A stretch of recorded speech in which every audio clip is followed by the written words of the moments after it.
Hello and welcome to the session on forecasting. And we are going to talk about two different methods. One is called MA, that is called moving average, and the second one is on exponential smoothing. Now, before I talk about what are these two methods, let me give you a brief background on forecasting. The first point is that forecasting is always done for the future time period. And okay, but one more thing, you have to change the, have you changed the date? Yeah, okay, fine. I'm sorry. Please cancel it. Let me start from the beginning. I'm sorry, Mr. Srivastava. No problem, ma'am. Yeah. You cancel whatever have been told, and I'm starting from fresh, right? Right. Okay. Welcome to a session on forecasting techniques, and I'm going to talk about two different methods today. One is called MA, that is called moving average method, and the second one is known as exponential smoothing.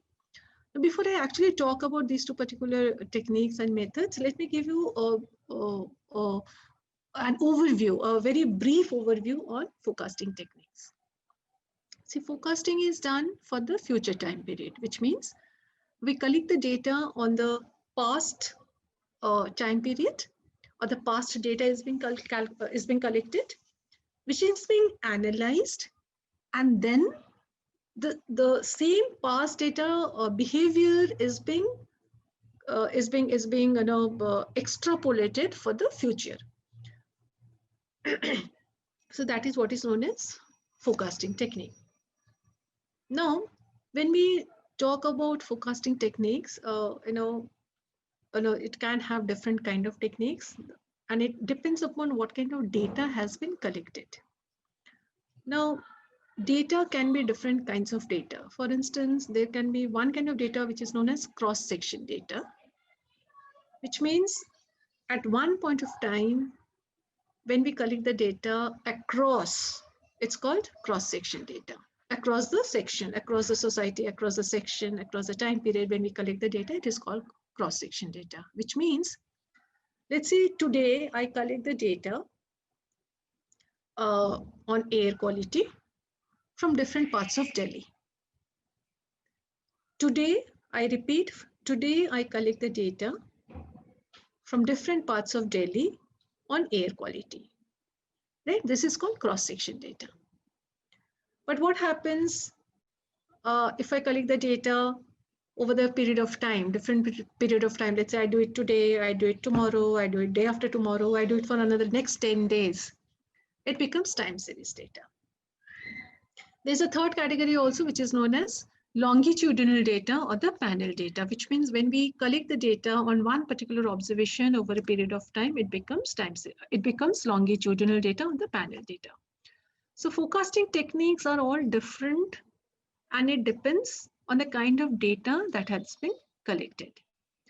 So what I'm going to talk about today is the time series data.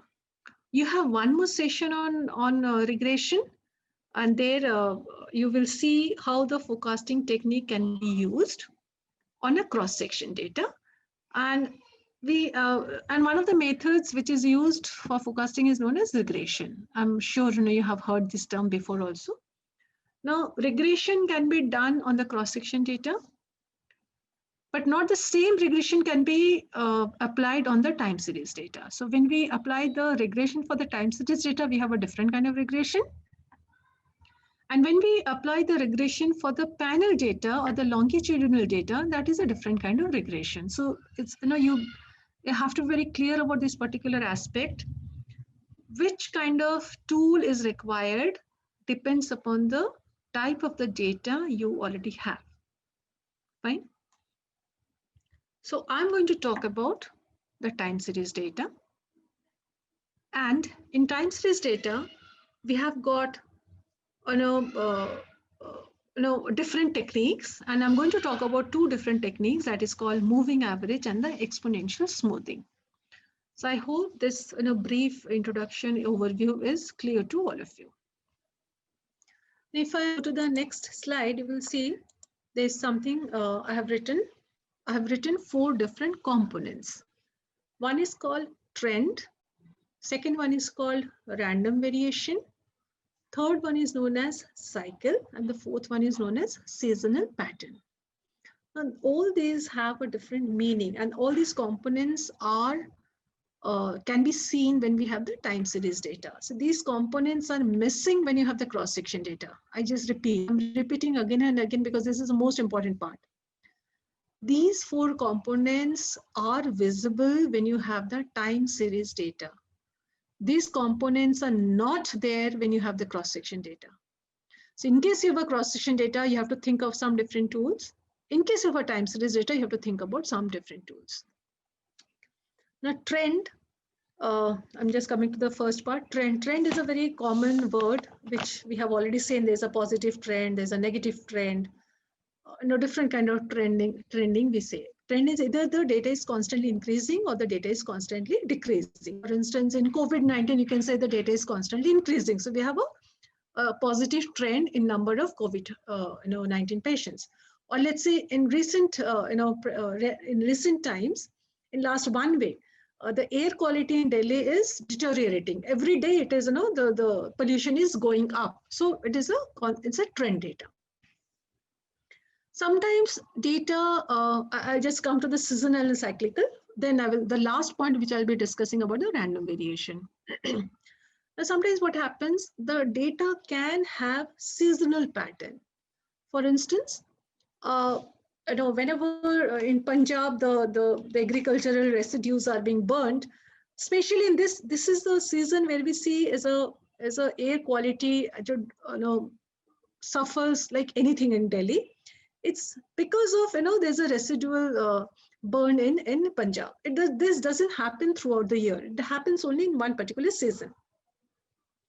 Or if I can give you some more examples, you can see, let's say, during the rainy season, I have written you can see the title of this slide is called demand behavior. So let me give you some example of demand also.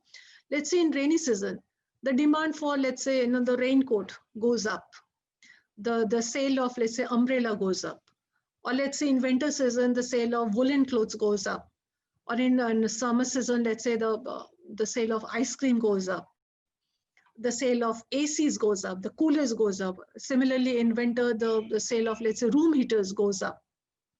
So this happens during a particular season. Once the season is over, then there's a dip. So this is called seasonal pattern. And there's a third category called cyclical pattern, which usually happens in industry that over a period of, let's say, 15 years or 20 years, over a very long term of time, you will see there is a peak in the industry, and there's a down, there's a deep fall in that particular product. Something it happens called product life cycle, we also call it. It goes up and it goes down, it goes up and goes down, but this happens over a very long time of period. Let's say it takes at least 15 years or 20 years. This happens over a very long time of period. And the fourth one is known as random variation, when these three components are missing, which means there is no trend, there is no cyclical trend, there is no seasonal pattern. Still, there is a fluctuation in the demand. There is a still fluctuation in the data set, and we don't know why it's happening. So it is called random variation. Now, to study the seasonal pattern, we need to have the data which is at least where the annual data is broken into smaller components. For the seasonal pattern, we need to have the data which is the annual data broken down into smaller components. Now see, we are talking about time series data. Time series data means the data which has been collected over a period of time. Now, when I say period of time, it can be hourly data, daily data, weekly data, monthly data, quarterly data, annual data, and there could be so many, different kind of time components can be there. Now, again, it depends what is that, duration of the time which has been considered, so that you can study these different components. Now, for cyclical and the trend, we can have the annual data. There's not an issue. But for seasonal pattern, the annual data is not sufficient. You have to break down the annual data into smaller components. It could be monthly, it could be quarterly, it could be weekly, or it could be, let's say, some seasonal pattern. You have to break down. Now, this is very important before you run any kind of regression, any kind of forecasting techniques. Now, what happens if the data does not have trend or cycle or seasonal? We cannot apply the techniques that are meant to be used for these free conditions. When we have the data which is having only random variation, then we use a technique. We use actually two techniques. One is called moving average, and the second one is called the smoothing techniques, right? So today's class, we are going to talk about two techniques that can be used when we have the random variation in the data, which means when the data do not have trend or cyclic pattern or the seasonal pattern, and still we have to forecast, then we have to go for the moving average method or we have the smoothing techniques, right? If I go to the next slide, you will see some kind of graphical techniques. So I just wanted to tell you what exactly do we understand by these four different components. The first one, which you can see, it's written the A part, the first graph. You can see the data is increasing. Yes, at some time there's a dip also, but then yes, gradually the data is increasing. So it's called increasing trend, right? Now go to the next, go to the next, the graphical interpretation, that is the B, which is written cyclical. And you can see there is a growth, and there is a dip. There is a growth, there is a dip, there is a growth, there is a dip. Now this is happening constantly over a period of time. So the same pattern can be seen over a period of time, over a longer period of time. So this is called cyclical data. Now look at the C1, which is written as seasonal pattern. So you can see there are two peaks, but it's happening over a particular time period. It's not happening throughout the year. It is happening maybe, once a quarter, and then it's in the fourth quarter or something like that. So this is called seasonal pattern. And the fourth one, which you can say is a trend with a seasonal pattern. So sometimes what happens, these components can, interact also. There can be an interaction between these, or among these three different components, which means we can have time with seasonal pattern. We can have, with cyclical, we can have some kind of pattern also. So the fourth one, which is given as trend. Why trend? Because it is constantly increasing. But along with that, we have something called seasonal pattern also, which means happening over some quarter or some particular duration of the time. It is also happening. So there can be different kind of components which can be present in the data. So before you go for any kind of forecasting techniques, the first step is to plot a graph. And it is basically a graph it's not a scattered diagram, but it is a line graph, which is mandatory before you go for any kind of forecasting techniques for the time series data, so that you know which method is to be used. Because please remember, no one is going to come and tell you that please use this particular technique on my data to forecast. If I can tell you that which method is to be applied, then I better analyze it on myself. Why should I ask somebody else to do that? And if I know which technique has to be used, I will do that. So this is the first step. The first step is, please plot the line chart. And a line chart, you always put the time on the x-axis. You can see in all the four, this panel, it's time which is there on the x-axis. And on this we have the data. And this is a line chart, not a scattered diagram. Basically, you plot a scattered diagram when you're dealing with the cross-section data, not with the time series data. So there's a difference. Once you do so, Then we, decide which method is to be used. But anyway, today, we are going to talk about the random variation. And for random variation, we have got few more choices. In my next slide, you can see the choices are being mentioned. Now look at this particular models. Selection is a guidance. It's a guide to selection of the models.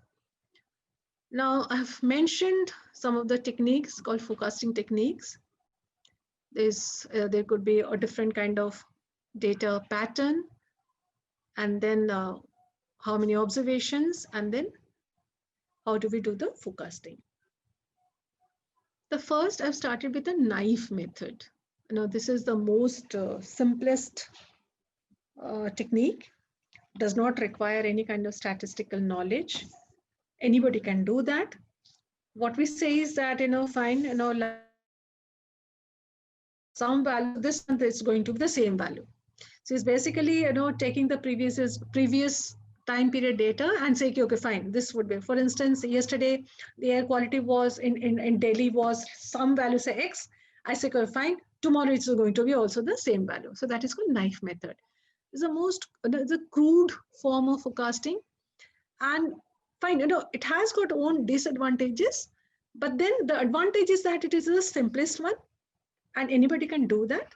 But then the problem is that it can be done only for a very small time period. In the sense, I can predict only for, let's say, a period for 1 and 2, not beyond that. So that is what is, you can see, can be done for the observations 1 and 2 in very short horizon. Now, I have also used a word called stationary. You can see this word in the second column. There's a word which is written as stationary. What is the stationary data? Stationary means when the data fluctuations, obviously there'll be fluctuations in the data, but then when the fluctuations are around the mean, it's called stationary data, right? And in time series forecasting, what happens when the fluctuation is not around the mean, it's called non-stationary data. And when you have the non-stationary data, it has to be one of the assumptions in a time series data. We really cannot predict on the non-stationary data. It has to be converted to a stationary method. And there are methods to convert into stationary data also. That is slightly higher statistics. So we are asking for a stationary data. That is one of the assumptions in a time series forecasting. Now, the second method I have written as moving averages, which is also, which also requires the stationary data. And it can be also used for the forecasting for a very smaller duration, very short duration. But then we have a slightly better method than moving average, and from the naive method, which is known as exponential smoothing method. Now, exponential smoothing, there are 3 different kinds of exponential smoothing. One is called simple exponential smoothing. Second one is known as Holt's method. Third one is known as Venters method. I have said and I have mentioned what kind of data is required. For instance, in a simple exponential smoothing, we need the stationary data. When we have a linear trend, we can use the Holt's data. Otherwise, we use the Venters data when we have the trend and the seasonality. And then obviously we have the regression methods. These are slightly different kind of regression method. If you look at the last one, which is known as ARIMA. ARIMA is basically used when we have the longitudinal data.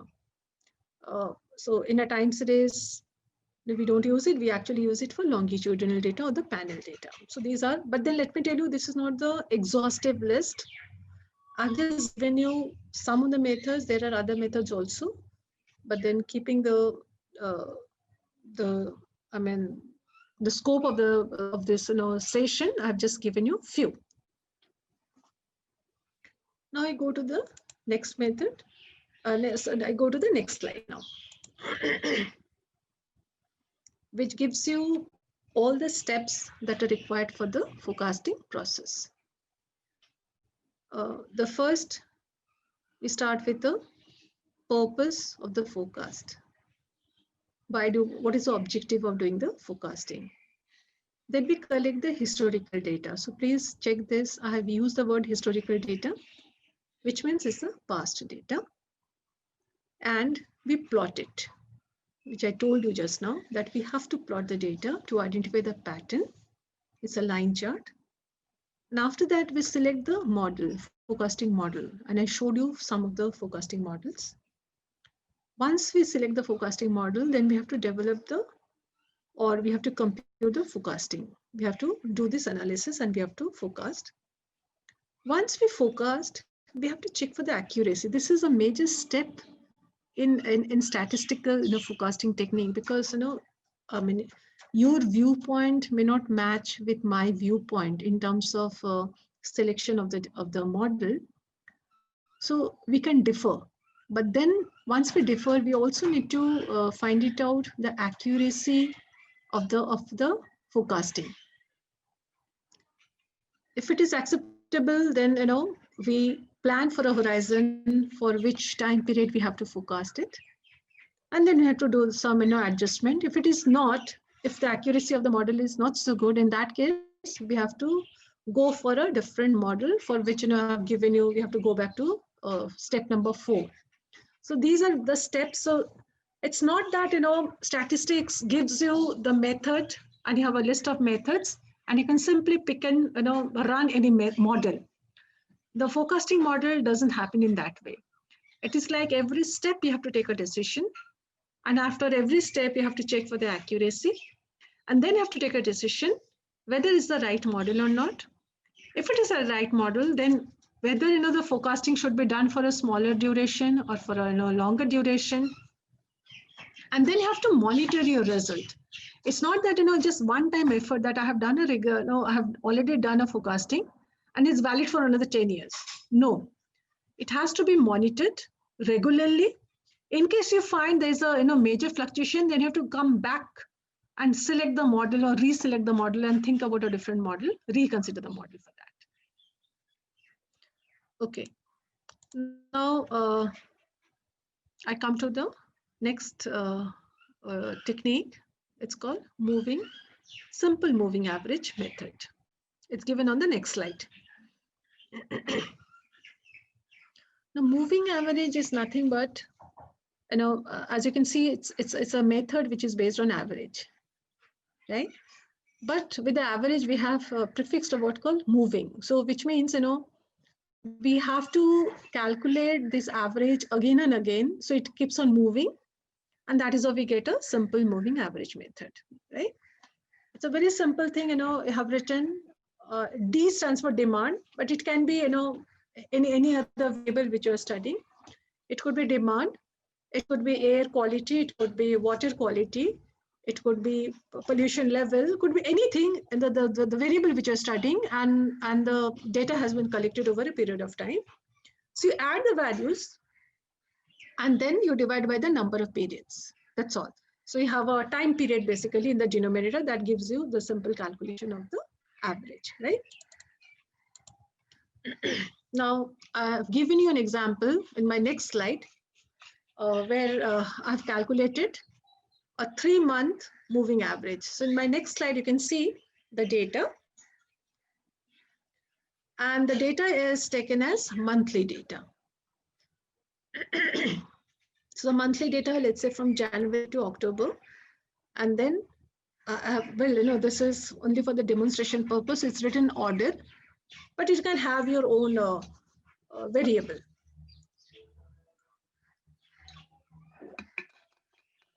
Now, what is being calculated is the 3-month simple moving average.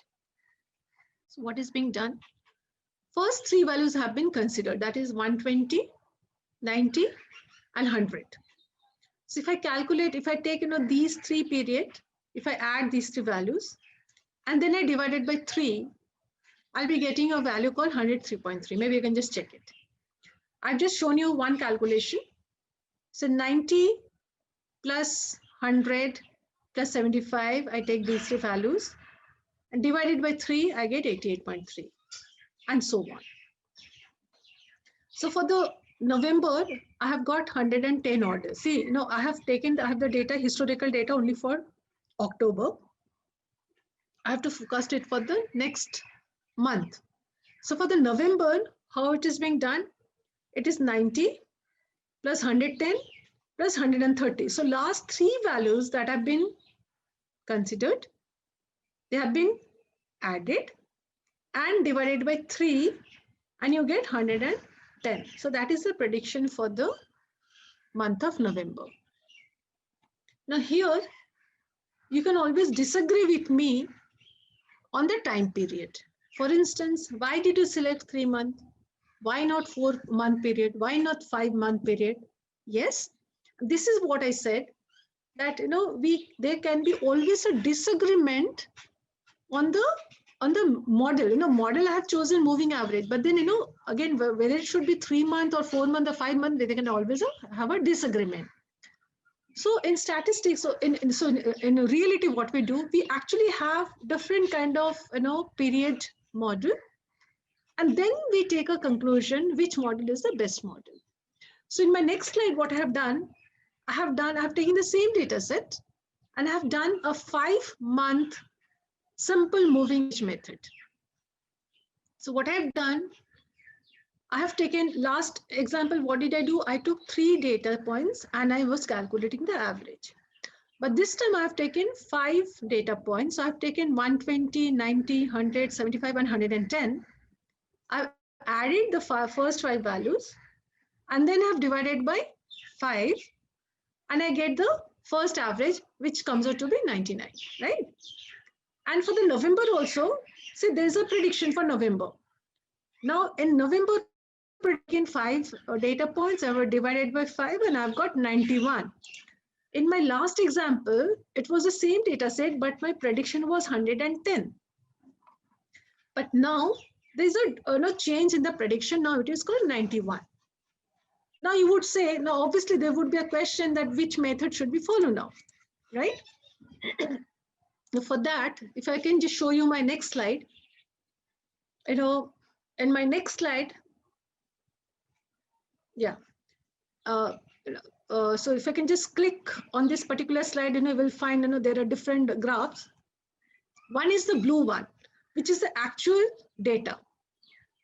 The actual data has been plotted with a blue line. And you can see there's no trend, nothing. And it is fluctuating around the mean, so it's called stationary data. So I decided to do a moving average. Now what I've done, since I have already run a 3-month moving average method and a 5-month moving average method, so I have plotted both the lines. You can see the different colors. One is in pink color, the other one is mauve color. And there's an actual one also. But now if you look at the pink one, you will see it is going up. And if you look at the mauve color, violet one, it is going down. Can you see the difference? Last 2 points of the pink and this mauve color, the pink one is saying that forecasting data will go up, which is 110, whereas the violet one is actually showing the forecasted value will go down, which is 91. If you look at the original data, blue one, you can see it is actually going down. Can you see this? The blue one, which is actually going down. Now, which one, just by looking visually, which one do you think is a better one? Maybe, the violet one, maybe the 5-month period data looks, more authentic in terms of forecasting as compared to the red one. But I mean, this is just a visual depiction. But then there are statistical methods to take a decision or to find out which is more reliable, which is more authentic. So I will come to that part also. Towards the end, I will discuss that part also. But then if I have to stop on this particular slide, I can say, okay, fine, visually, the mauve one, the purple one looks more authentic as compared to the pink one, right? Now, I go to my next topic that is called exponential smoothing, which is an improvement over my moving average method. It has got, it is once again based on average method, but we can give some weightage.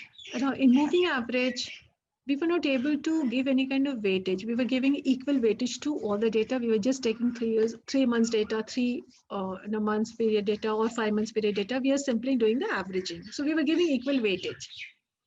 But in exponential smoothing gives us that flexibility of deciding to give more importance to the recent data or to give more importance to the past data. This method also, it's robust in the sense it reacts more to the recent changes, which is not the case with the moving average method, and it is widely used and slightly accurate, more accurate as compared to the moving average method. Now, if you can just look at my next slide, I've given, there's a small mathematical expression which is used for the exponential smoothing. And well, I've given you the description of the different notations that have been used. F stands for the forecasting value. T plus 1 is for the forecasting value, right?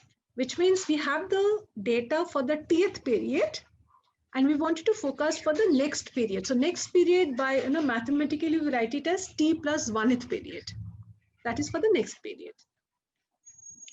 Ft is basically the forecasting value, but it has been done for the present period.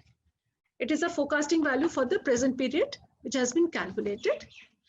D is the actual demand, and you can omit the word called demand. It is basically the actual data for the present period. So these are all, these values we all know. What is new over here is the value of alpha. Alpha is the value which describes the weight, and this weight can be chosen by the researcher, by the user. I mean, the statistics always tells us the range of the weight, but what would be the actual weight, that has to be decided by the researcher. In my next slide, I have given you an explanation how to use this particular weight. Now it says that the weight lies between 0 and 1. The value of alpha lies between 0 and 1. And both 0 and 1 are inclusive. And I've taken the data. I've taken the same example actually. So let's say I have selected alpha is equal to 0.2. So when I have chosen alpha is equal to 0.2, what happens here? I just put it onto the expression which I showed you in my previous the slide. It is alpha into dt plus 1 minus alpha into ft. So alpha into dt, alpha is 0.2, and 1 minus alpha becomes 0.8 into ft. So this becomes my the expression, right? I now what I have to do, I have to just substitute the values of dt and ft from my data set. If I put alpha is equal to 0, then ft1 becomes 0 into dt plus 1 minus 0 is equal to 1, 1 into ft, right? So this becomes ft. Now you can see when I choose alpha is equal to 0.20, I'm giving lesser weightage to the present data and more weightage to the forecasting value. That is 0.80 into ft, right? Similarly, if I increase the value of ft, let's say I make ft is equal to, let's say I make alpha is equal to 0.8, then it becomes 0.8 into dt.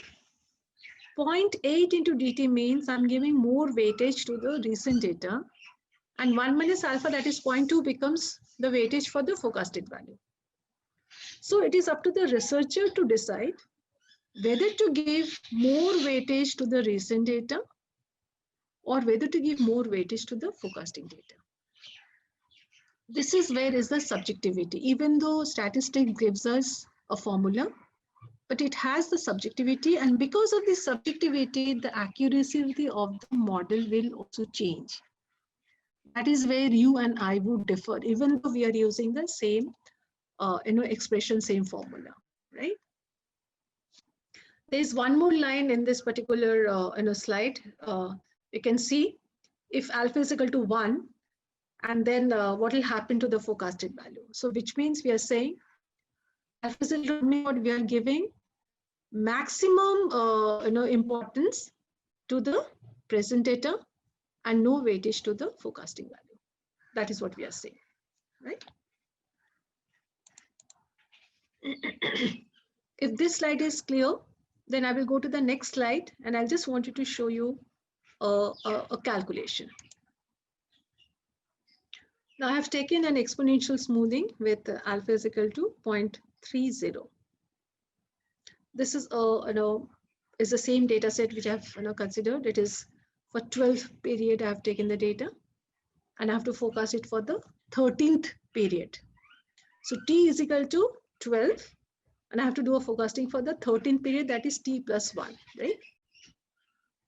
I have to do this forecasting from second period onwards. So for the first period, the forecasting value is the same as the actual value, that is 37. But for the second value, you can see at least one expression. I think you will be able to understand. Alpha into d1. So what is alpha? Alpha is equal to 0.30. d1 is the 37. That is the present value. Plus 1 minus alpha. 1 minus alpha is equal to 0.7. And then forecasted value is 37. Why? Because for the first period, I can't forecast. So for the first period, the forecasted value is still 37. The forecasting value will start from the next, that is F2, from the second period. That is from the February, we can have the second value, right? So when I do that, I get the value of 37. The 37 is the value, forecasted value for the second period. Now then what I do, then I do the third period. So please see what is the calculation. It is 0.30 into 40 plus 0.70 to 37, I get 37.9. So this is how you can create one more column. I have written only 3 columns, but there can be a fourth column where you write down the value of the forecasted value. So finally, how do we calculate for the F13 value? F13 value would be alpha into D12 plus 1 minus alpha into F12. Now F12 has to be calculated. And then I put it, I get the 51.79, that is the value for the forecasted value for the 13th period.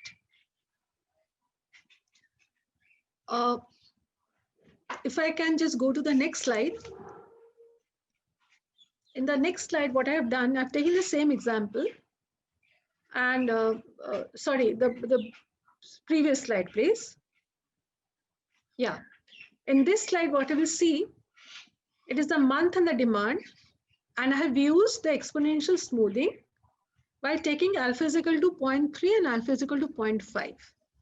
It is the same exponential smoothing taken 0.3 and 0.5.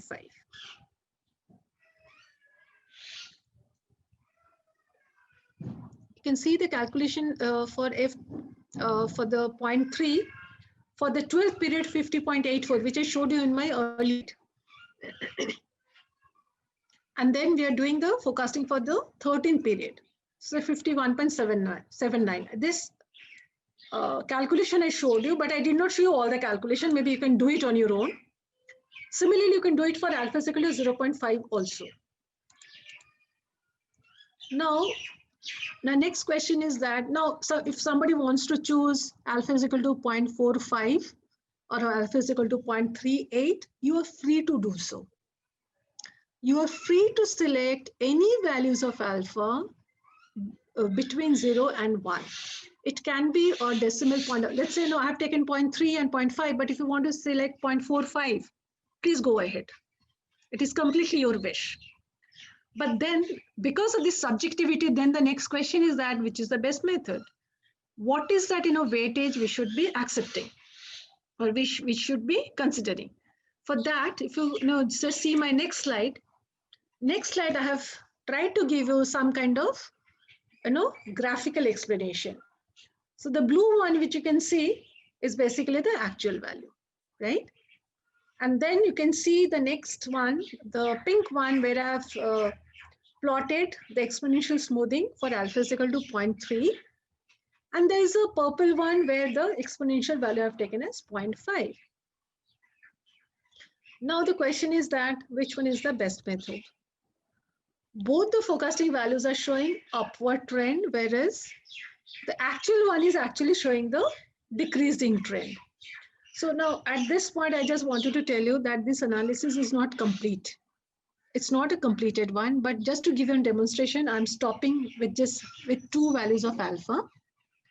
But if you're not satisfied with this trend that, both the smoothing techniques are showing upward, whereas the actual one is actually showing a downward, you can select more values of alpha and can do more analysis. So this analysis is not a completed one. But since we have to stop, so I'm stopping over here. The question is that, which is the best method? Now there is one method which is given on my next slide. There's a method called mean square error. If you just go to the next slide, it says how to decide which method is the best method. There's a method called MSE, mean square of error method. It's a very popular formula. It's 1 by n. You can see n is the period. Summation y minus y hat. Y is basically the observation or the demand minus y hat. Y hat is nothing but the predicted value, right? So if you can do this calculation for both the methods, that is exponential smoothing, alpha is equal to 0.3 and alpha is equal to 0.5, whichever method gives you a lesser MSE is a robust method. Please understand, MSE is basically, it's a measurement of error. And error, whichever method gives us the least error, I mean, since we have got 2 methods, so I can say this is a lesser error, but then in case you have more than 2 methods, then in that case, you have to select whichever is giving you the least error is the best method. So this was my exponential smoothing having average method. In case you have more questions, maybe we can discuss it when we meet online. And thank you very much. Thanks a lot.